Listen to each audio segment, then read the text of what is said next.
Hey folks, this is Hira Babu and you are watching programmingscript.com on YouTube. So in this lecture we will learn about dependency injection with the factory method in Spring. So understand the theory. So we have a factory method in Java. If you don't know, let me begin with the factory method. What is a factory method is this? So here you can see what is factory method. When a class returns, when a method returns instance of a class.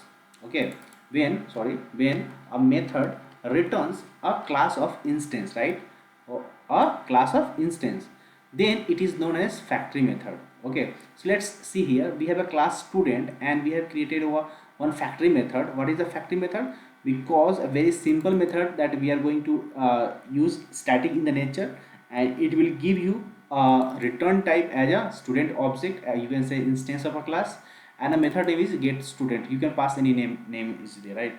Whenever a method is called, right, it will what it will return, it will return you the object of student, right? So when a class have a method like this, so this method is known as uh, factory method. Okay, so now you can understand what is the factory method. So in this lecture we will understand how to inject bean using factory method, right? So we have two attribute in a bean, a factory method and factory bean.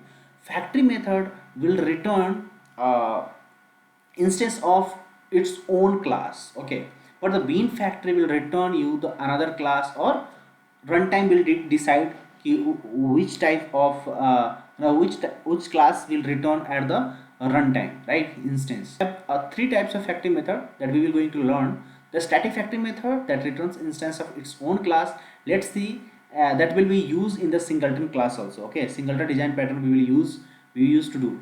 Okay, so when we have a bean as a id a and a class, we have any package you can give the name. I have created a package and student a, then factory method will be get student a. So it will, when a factory method is student a, it means it will return the instance of class student a only. Okay, that we will already discuss. So another part is that a static factory method is that returns the instance of another class, that returns the instance of another class. It is, we have id b and class student b is there, and factory method is b. So it will decide its instance is unknown, and it will be decided at runtime.